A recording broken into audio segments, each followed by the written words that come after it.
আল্লাহ রাব্বুল আলামিনের দরবারে অসংখ্য গুরুত্ব শুকরিয়া আদায় করছি যে মহান আল্লাহ রাব্বুল আলামিন আমাদেরকে এই শীতের মাঝেও কাউকে এই জুমার দিনে আল্লাহর ঘরের মেহমান হওয়া থেকে শীত আটকিয়ে রাখতে পারেন। সবাই আল্লাহ যারা আগে এসেছেন বা এখন এসেছেন, আল্লাহ রাব্বুল আলামিন আমাদেরকে আল্লাহর মেহমান করে কবুল করেছেন। এই জন্য আমরা চিৎকার দিয়ে বলি আলহামদুলিল্লাহ।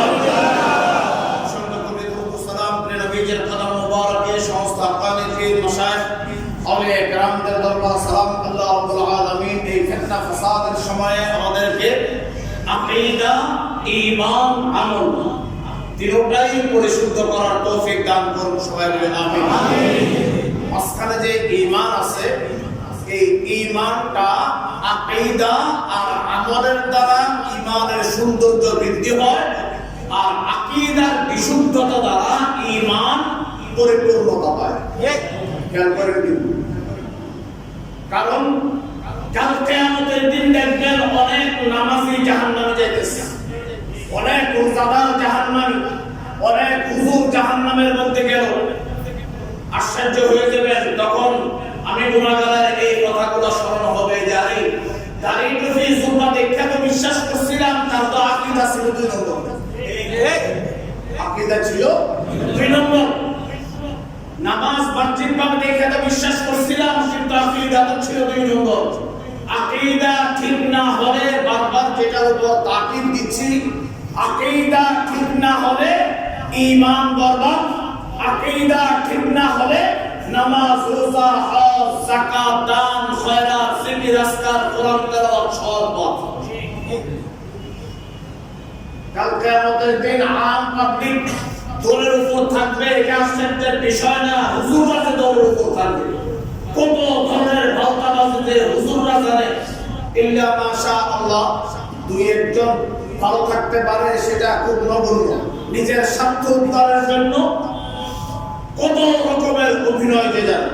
আমাদের ক্লাসে একজন আমাদের ক্লাসমেট ছিল, জাকারিয়া নাম, কক্সবাজার চকরিয়া বাংলা। জাকারিয়া, তার হাতের লেখা ছিল এত সুন্দর আর এত স্পিড, আল্লাহ তার 3টা গুণ দিয়েছে স্পেশাল। হাতের লেখা ছিল খুব স্পিড, এবং যত তাড়াতাড়ি লেখক না কেন সে খুব সুন্দর লিখতে পারত। আরেকটা গুণ ছিল, আমি ওই দাহাবাকে বলছিলাম তাকে হেফজ করালে ভালো। আমার মনে হয় যে এখন মাঝে মধ্যে আমরা নিউজের মধ্যে পাই না, 3 মাসে 4 মাসে 1 বছর হাফিজ হয়ে বের হয়ে যায়। একটা কথা, একটা পৃষ্ঠা একবার পড়তো, সাথে সাথে মুখস্থ হয়ে যায়। এত মুখস্থ শিল্পী ছিল। এই 3টা নিয়ামত দিছে এই স্পেশাল। কিন্তু পড়ালেখার মধ্যে কিতাবাদের দিক দিয়ে তার ভালো ছিল। তার প্রত্যেকটা রেজাল্ট স্ট্যান্ড করা 1 থেকে 10 এর মধ্যে। এখন পরবর্তীতে এই সার্টিফিকেট তার জন্য কাল হয়ে দাঁড়াচ্ছে। কিভাবে? তার সার্টিফিকেট দেখা মানুষ বা ইন্টারভিউ বোর্ডের মধ্যে তারা হতবাক হয়ে যায়। সে মানে সিনিয়ররা এসে বলে, কিন্তু সে চাকরি করে না। জিজ্ঞাসা করলাম, তুই চাকরির মধ্যে ঢুকছ না কেন? যে চাকরি দিতে ঢুকবো, মাদ্রাসায় ঢুকে পড়াবো কি, আমি নিজে যেতে পারবো, আমি নিজে পারবো। এখন তার সার্টিফিকেট তার জন্য কি হয়ে দাঁড়াইছে? কাল হয়ে দাঁড়াইছে। হুজুর কিন্তু হুজুর বিভিন্ন ওয়ার্ড ধইরা আর ম্যানেজ মাস্টার আছে, বিভিন্ন সাইড ম্যানেজ করে সে ইয়া করে ফেলবে। আচ্ছা যাক, আল্লাহ এখন ব্যবসার মধ্যে গিয়ে একটা ভালো হয়েছে তার, যে ধোঁকাবাজি করে। তার নিজের সম্পর্কে আইডিয়া আছে, সে ধোঁকাবাজির মধ্যে যায় নাই, যে আমার দ্বারা এটা হবে না বাবু, আমি ব্যবসার মধ্যে তোর পক্ষে কোরআন সুন্নাহ নিয়ে, কোরআন হাদিস নিয়ে 2 নম্বরই করে নাই, নিজের থেকেই সরে এসে। তো এখন আকীদা, ঈমান আর কি আমল। আকীদা ঠিক, ঈমান ঠিক। আকীদা ঠিক, আমল ঠিক। আকীদা ঠিক, আমার সবকিছুই আল্লাহর দরবারে মঞ্জুর। কাল কিয়ামতের দিন দেখবেন যে আকীদার গুরুত্ব কত বেশি। অনেক আল্লাহর বান্দা থাকবে আকীদার বিশুদ্ধতা না থাকার কারণে সবকিছু থাকার পরেও রেজাল্ট কি এবং থাকবে। আকীদার বিশুদ্ধতা কেন দরকার? আমাদের নিজের জন্য না পরের জন্য? নিজের জন্য। তো এই জন্য আগে আকীদার বিশুদ্ধতাটাকে জেনে নেবেন, জানা না থাকলে জানবেন, বুঝবেন, কোনো অসুবিধা নেই। আমার কাছ থেকেই জানতে হবে এমন না। আকীদার মেইন দণ্ড তিনটা: আল্লাহ, রাসূল, ওলি। আকীদার মেইন দণ্ড কয়টা? তিনটা: আল্লাহ, রাসূল, ওলি, মানে আউলিয়া কিরাম। এর ভিতরে শিয়া এবং রাফিজি আছে। শিয়ারা আগে এক ধরনের কথা বলে মানুষদেরকে ধোঁকা দিত। শিয়া এবং কাদিয়ানি যে আকীদা, আপনাদেরকে আগেও বলেছিলাম, কাদিয়ানীদের সম্পর্কে আপনাদের কাছে গিয়ে বলবে যে ভাই আমরা নবীকে মানি না। কে বলছে যে লা ইলাহা ইল্লাল্লাহ মুহাম্মাদুর রাসূলুল্লাহ সাল্লাল্লাহু আলাইহি ওয়াসাল্লাম এই কালেমা পড়বে, আশহাদু আল্লা ইলাহা ইল্লাল্লাহ ওয়া আশহাদু আন্না মুহাম্মাদান আবদুহু ওয়া রাসূলুহু। এইভাবে আপনাদেরকে ধোঁকা দিবে। যারা সুন্নি তারা তো মিথ্যা কথা বলে, তারা তো নবীকে মানে। নবীকে মানার কারণে শিয়াদেরকে কাফের বলা হচ্ছে না, কিন্তু খেয়াল রাখেন। কালেমা পড়ো, পাঁচ কালেমা পড়ো, কোরআন তেলাওয়াত করো, আকীদার গঠনটা হচ্ছে নবীকে না মানার কারণে নয়। তাদেরকে কাফের বলা হচ্ছে নবীকে শেষ নবী না মানার কারণে। বুঝলেন? নবীকে শেষ নবী না মানার কারণে তাদেরকে কাফের বলা হচ্ছে। কোরআন যে কোরআন মানে হ্যাঁ একবারে আলিফ লাম থেকে নাস পর্যন্ত সব মানে। কোরআন যে নবীদের উপর নাযিল হয়েছে এটা মানেননি? হ্যাঁ মানে। এই আখিরাত মানেননি? মানে। আল্লাহকে মানেননি? মানে। এখন এগুলার কারণে তাদেরকে কাফের বলা হচ্ছে না, তাদেরকে কাফের বলা হচ্ছে নবীজিকে শেষ নবী। প্রশ্ন করবেন না এটা যে নবীকে শেষ নবী মানি। যদি বলে যে মানি, তাহলে গোলাম আহমদ কাদিয়ানীকে তাকে প্রশ্ন করবেন যে গোলাম আহমদ কাদিয়ানী সম্পর্কে তোমাদের ধারণা কি? যদি বলে যে মুহাম্মদ শ্রেষ্ঠ নবী, শেষ নবী মানে না, তাহলে তাকে কাফের বলতে কোনো দ্বিধাদ্বন্দ্বের মধ্যে থাকার দরকার নাই। আবার যদি বলে যে নবী শেষ নবী, তবে গোলাম আহমদ কাদিয়ানীও নবী দিয়ে বললাম, তাহলে তাকে কাফের বলতে দ্বিধাদ্বন্দ্বে থাকা যাবে না।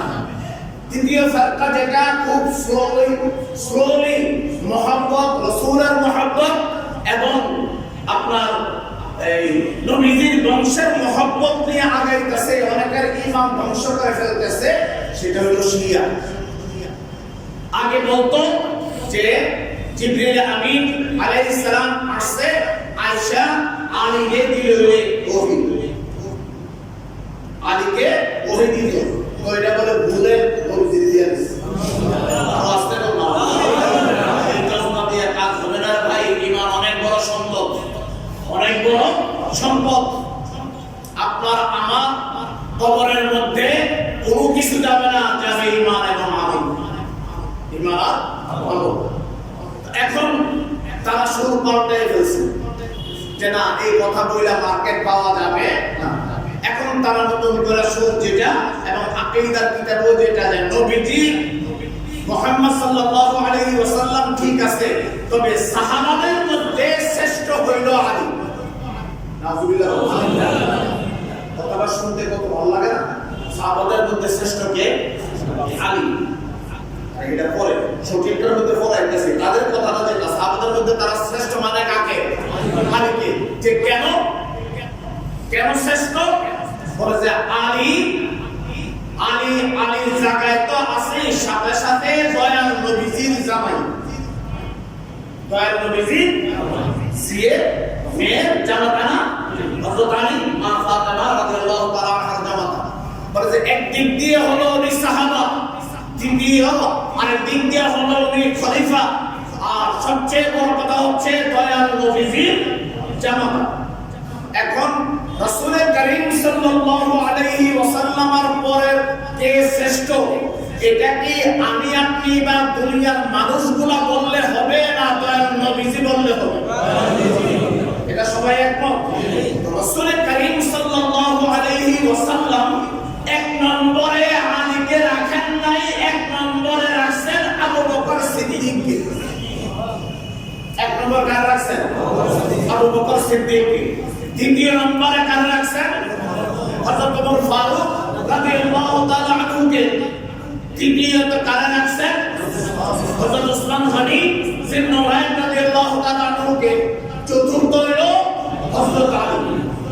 এই সিরিয়ালটা কোন মানুষের নয়, সাহাবাদের নয়, এই সিরিয়ালটা স্বয়ং রাসূল করিম সাল্লাল্লাহু আলাইহি ওয়াসাল্লাম। এখন তাদের যেই যুক্তি, তাদের যুক্তিতে আসেন, তারা বলছে যে এক নম্বর হলো সিরিয়াল, দ্বিতীয়ত তারা যে দুইটা যুক্তি দেয় যে একটা হলো আলী জামাতা আর একটা হলো আলী সাহাবা ও খলিফা। এখন সাহাবা এবং খলিফা আবু বকরের মধ্যে আছে না নাই? আছে। ওমরের মধ্যে সাহাবা এবং খলিফা আছে না নাই? আছে। উসমানের মধ্যে সাহাবা এবং খলিফা আছে না নাই? আছে। তাইলে এই ক্যাটাগরিতে আবু বকর, ওমর, ওসমান, আলী এক সাহাবার দিক দিয়া এবং খেলাফতের দিক দিয়া। বাকি রইল সম্পর্ক।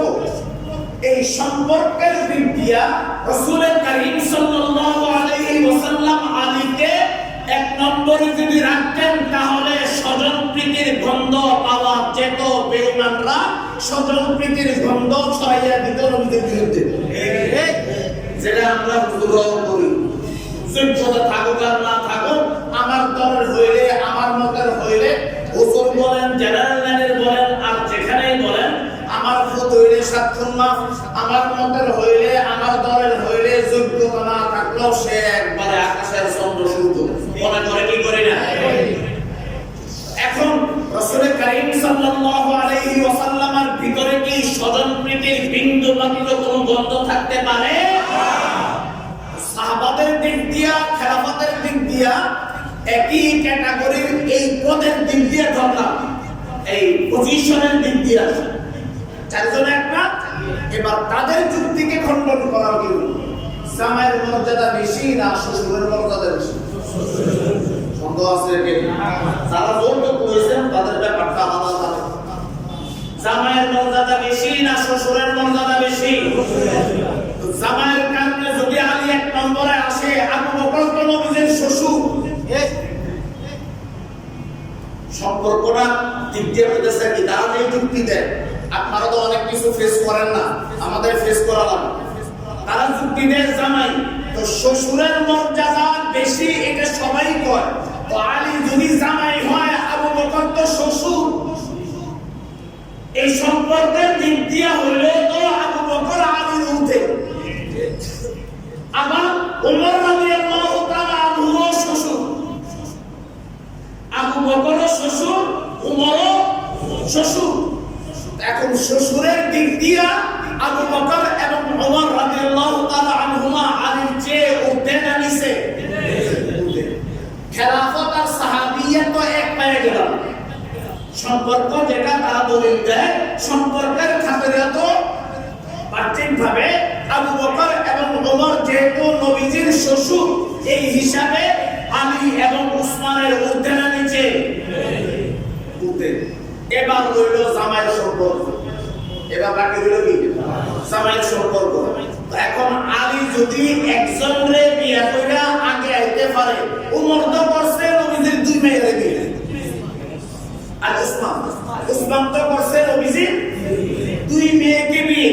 তো আমরা এই সম্পর্কের খাতিরে যদি ধরে নেই